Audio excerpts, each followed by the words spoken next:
we are going to go through difficult times. We are going to pray for people and not see them get healed. We are going to lose people that we love.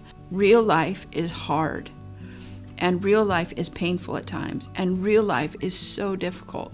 Sometimes to even get out of bed in the morning, especially to show up and do ministry. I mean, you know what I mean? So I think the reality of understanding, I think God actually does his best work in us. I say this with much trepidation, but I think God does his best work with us when we are suffering in different ways. To have a prophetic type call is a lonely call, because the prophetic is not always popular.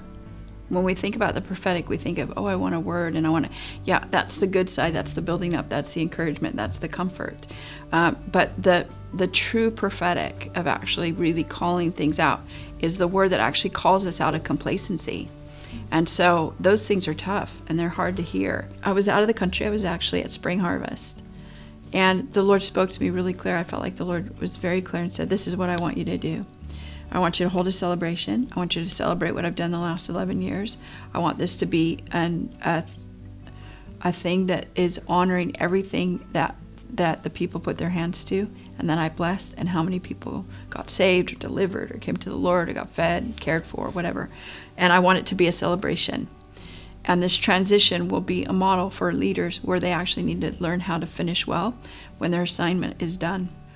So this is one of those prophetic things like what we're talking about, where hearing that, but then also walking it out and realizing, if I do this, I have this whole church here of people that have been so faithful, and that are going to have to be on board here.